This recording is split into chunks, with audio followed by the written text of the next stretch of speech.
వచ్చే ఎన్నికల్లోపు తను పార్టీ పెడతానంటూ కూడా జాగృతి కవిత మొన్న ప్రకటించింది. మరి ఇదే విషయంపై కాంగ్రెస్ నేతల రియాక్షన్ ఏంటో ఒకసారి తెలుసుకునే ప్రయత్నం చేద్దాం. ప్రజెంట్ మనతో పాటు ఎమ్మెల్సీ బల్మురి వెంకట ఉన్నారు, వాళ్ళతో మాట్లాడదాం.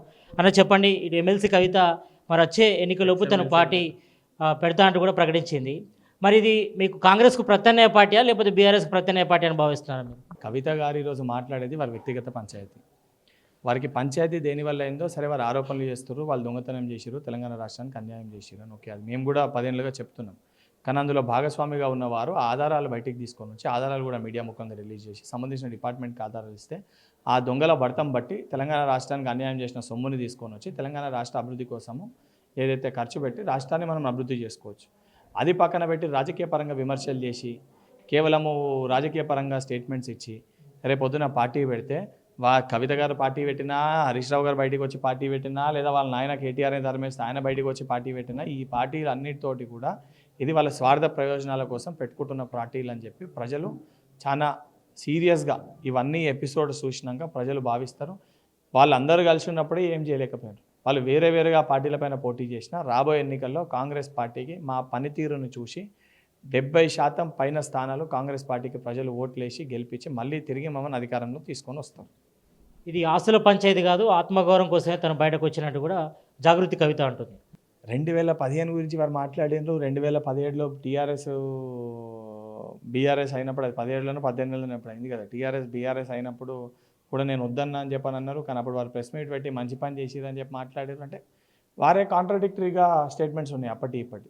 సో వారిని వారు ప్రూవ్ చేసుకోవాలంటే తను చేసిన ప్రతి అలిగేషన్కి ఎవిడెన్సెస్ ఇవ్వాలి.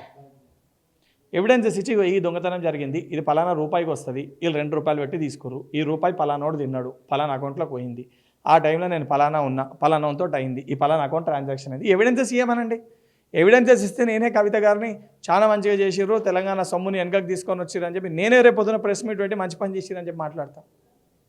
అది చెప్పకుండా, అది చేయకుండా ఇది జరిగింది అది జరిగింది అని చెప్పి రాజకీయ పరంగా విమర్శలు చేస్తే అది పద్ధతి కాదు, మంచిది కాదు. అంటే లిక్కర్ కేసులో ఇరుక్కపోవడంతో ఈ రకంగా హరీష్ రావుపై కానీ సంతోషరావుపై కానీ ఇట్లా ఆరోపణలు చేస్తుంది కవిత. చెప్పుకోవాలంటే మస్తు చెప్పుకోవచ్చు. ఆ రోజు తన ఫోన్ ట్యాపింగ్ చేసిరని అంటుంది. ఫోన్ ట్యాపింగ్ చేసి ఏమి ఇబ్బంది పెట్టిర్రో, ఏమి గుంజుకున్నది ఎక్కడ దాచుకుర్రో, అవన్నీ ఏమేమి ఇబ్బందులు అయినాయో, ఏం కోపంలో, మరి ఏ ఫ్రస్ట్రేషన్లో దాచుకున్నది పంచుకోవాల్సింది పంచుకోకుండా ఏం పెట్టుకుర్రో అది వారు చెప్పాలి, ఇచ్చినోడు చెప్పాలి, దాచిపెట్టుకున్నోడు చెప్పాలి. మాకెట తెలుస్తుంది. శాసన మండలి సాక్షిగా మాట్లాడుతూ ఇటు సెక్రటరియట్ కట్టడంలో కానీ, ఇటు అమరజ్యోతి దీపం కానీ, ఇతర కలెక్టరేట్ ఆఫీసులో కూడా పెద్ద ఎత్తున కూడా అవినీతి జరిగింది, పెద్ద ఎత్తున కూడా అక్రమాలు జరిగాయంటూ కూడా ఆరోపణలు చేసింది. దీన్ని సుమోటో తీసుకొని మీ గవర్నమెంట్ ఆయన ఎంక్వైరీ చేపిస్తుందా? మీకు అదే చెప్తున్నా. ఇప్పుడు సుమోటోగా తీసుకొని కేసు పెట్టినామని అనుకోరు. మేము చెప్పినాం కదా, కవిత గారితో రేవంత్ రెడ్డి గారే మాట్లాడిపిస్తున్నాను, కవిత గారితో చెప్పించి సుమోటోగా కేసు పెట్టిరని చెప్పి మళ్ళీ రాజకీయ పరంగా మా పైన ఆరోపణలు చేస్తారు. అదే ఎవిడెన్సెస్ తీసుకొచ్చి ఇచ్చిర్రు అనుకోరు. ఆధారాలు ఉన్నాయి కాబట్టి అని చెప్పి మీడియా ముఖంగా ఆధారాలను చూపించి ఎవిడెన్సెస్ ఉన్నాయి, ఎవిడెన్సెస్ పైన ఇన్వెస్టిగేషన్ చేస్తున్నామని చెప్పి రాజకీయ పరంగా కూడా వాళ్ళు మా పైన మాట్లాడడానికి ఒక అవకాశం వాళ్ళకు ఉండదు. సో అందుకే నేను ఎవిడెన్సెస్ సమర్పించామని చెప్పి మీడియా ద్వారా కవిత గారికి రిక్వెస్ట్ చేస్తున్నాను. మీరు గతంలో విద్యార్థుల సమస్యలపై కూడా ఫైట్ చేశారు. మరి ప్రజెంట్ తెలంగాణలో కాంగ్రెస్ గవర్నమెంట్ ఏర్పడి 2 సంవత్సరాలు అవుతుంది. ఇప్పటివరకు జాబ్ నోటిఫికేషన్ లేదు, జాబు క్యాలెండర్ రిలీజ్ చేయలేదు. మొన్న జరిగినటువంటి సమావేశాలు కానీ శాసన మండలి కూడా ఎక్కడ కూడా నిరుద్యోగ సమస్యలపై మాట్లాడలేదు. జాబ్ నోటిఫికేషన్ ఎప్పుడు ఇస్తారంటే కూడా నిరుద్యోగులు అడుగుతున్నారు. దానికి ఏం చెప్తారు? తప్పండి. శాసన మండలి సమావేశంలో శ్రీధర్ బాబు గారు మాట్లాడిన రికార్డ్స్ని తిరిగేస్తే చాలా క్లియర్గా శ్రీధర్ బాబు గారు జాబ్ క్యాలెండర్ విషయం పైన బీసీ రిజర్వేషన్ ఈ అంశాన్ని కూడా ఏదైతే ముడిపడి ఉంది కాబట్టి రేపు పొద్దున ఇచ్చినాక దాన్ని ఇంప్లిమెంట్ చేయలేదని మాట్లాడతారు. కాబట్టి అవన్నింటినీ దృష్టిలో పెట్టుకొని ఏ రకంగా శాశ్వతంగా ఈ సమస్యని పరిష్కరించాలని ఒక దిశగా ప్రభుత్వం ఆల్రెడీ పనిచేస్తుంది.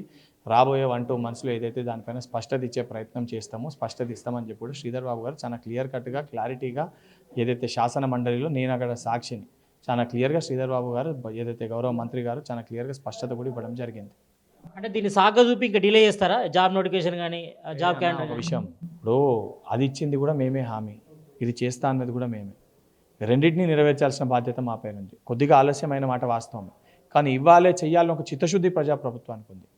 మేము గత పాలకులు లెక్క, దొంగలు లెక్క సమాధానాలు అడిగితే ప్రశ్నలు అడిగితే సమాధానాలు చెప్పకుండా మేము పారిపోతలేము. మేము ప్రతిదానికి కూడా మీరు ప్రతిసారి అడిగినప్పుడు కూడా బాధ్యతతోటి సమాధానం చెప్తున్నాం. అండ్ వాళ్ళు తెలంగాణ బిడ్డలు, కాంగ్రెస్ పార్టీ అధికారంలో రానికి వాళ్ళు క్రియాశీలక పాత్ర పోషించారు. వాళ్ళకి ఇచ్చిన మాట నిలబెట్టుకోవాల్సిన బాధ్యత ప్రభుత్వం పైన మా పైన ఉందని గౌరవ ముఖ్యమంత్రి గారే అనేక సందర్భాల్లో వాళ్ళని ఉద్దేశించి మాట్లాడాను. 100% ఆ యొక్క మాటను కూడా, మా చిత్తశుద్ధిని కూడా మేము ప్రూవ్ చేసుకొని మళ్ళీ ఇదే చిక్కడపల్లి సెంట్రల్ లైబ్రరీకి ఏదైతే ఉస్మానియా యూనివర్సిటీకి ఇతర యూనివర్సిటీలకు కూడా అది ఇచ్చి అదే విద్యార్థులతోటి మళ్ళీ ఇదే బల్మూరి వెంకట్ వెళ్ళి మీటింగ్ కూడా పెట్టడం జరుగుతుంది. అసెంబ్లీ సాక్షిగా ఇటు బూతుల భాష మాట్లాడుతున్నారు మొత్తం, ఇటు నాలుకకు వస్తా అంటే ఇటు తోలుదిస్తా అని కూడా మాట్లాడారు కదా. దీనిపై కూడా ఇటు అసెంబ్లీ సాక్షి ఈ రకంగా బూతుల పంచాయతీ ఏం జరుగుతుంది, ఎందుకు మాట్లాడుతున్నారు మీ గవర్నమెంట్ కానీ ఇటు సీఎం రేవంత్ రెడ్డి కానీ? అడ్డగోలుగా ఇష్టం వచ్చినట్టు తెలంగాణ రాష్ట్రానికి అన్యాయం చేసి 10 ఏళ్ళ అధికారంలో ఉన్నప్పుడు పాలమూరు రంగారెడ్డి ప్రాజెక్టుని ఇక్కడనే కూర్చుని కంప్లీట్ చేస్తాను ఎంపీగా ఉన్నప్పుడు మాట్లాడిన కేసీఆర్ గారు 10 ఏళ్ళ అధికారంలో ఉన్నప్పుడు ఆ ప్రాజెక్ట్ని మర్చిపోయి మాట్లాడక ఈరోజు వచ్చి ఇష్టం వచ్చినట్టు ఊరుకోనని చెప్పి నోటికి వచ్చినట్టు ముఖ్యమంత్రి గారి గురించి మాట్లాడితే దానికంటే ఎక్కువ తెలంగాణ రాష్ట్రానికి అన్యాయం చేసి మళ్ళీ అన్యాయం చేసిన ఇష్యూ పైన మాట్లాడితే కోపంతో ఆవేశంతో బాధతోటి దాన్ని ఉద్దేశించి ముఖ్యమంత్రి గారు మాట్లాడారు. తెలంగాణ రాష్ట్రానికి అన్యాయం జరిగి ఇష్టం వచ్చినట్టు రాష్ట్రానికి ఏదైతే అన్యాయం చేసే విధంగా వీరు వివరిస్తే దానికంటే ఇంకా కఠినంగా ఇంకా బలంగా ఇంకా గట్టిగా మాట్లాడాల్సిన పరిస్థితులు కూడా వస్తాయి. మొత్తానికైతే ఇటు కవిత పార్టీ పెట్టడం పట్ల కూడా మరి పార్టీ పెట్టడాన్ని కూడా స్వాగతిస్తాం. ఆమె పార్టీ పెట్టినా ఇంకేం చేసినా కూడా ఈ విషయంలో మాత్రం మేము సపోర్ట్ చేస్తాం. అదేవిధంగా మరోవైపు ఇటు జాబ్ క్యాలెండర్ గురించి కూడా మరి త్వరలోనే ఇటు బీసీలకు 40% రిజర్వేషన్లపై కూడా ఒక క్లారిటీ వచ్చిన తర్వాత మరి జాబ్ నోటిఫికేషన్ క్యాలెండర్ కూడా రాష్ట్ర గవర్నమెంట్ కూడా రిలీజ్ చేస్తుందని కూడా ఎమ్మెల్సీ బల్మూరి వెంకట్ చెప్తున్నారు. కెమెరామ్యాన్ అశోక్తో సతీష్ RTV హైదరాబాద్. చరిత్ర సృష్టించినోడు ఇప్పుడు ఆ చరిత్రని తిరగరాయబోతున్నాడు. అబద్ధాల గోడల్ని బద్దలు కొట్టి నిజాలను రాగా మీ ముందుంచబోతున్నాడు. నిజమైన వార్తల కోసం వెంటనే డౌన్లోడ్ చేసుకోండి రా యాప్ని.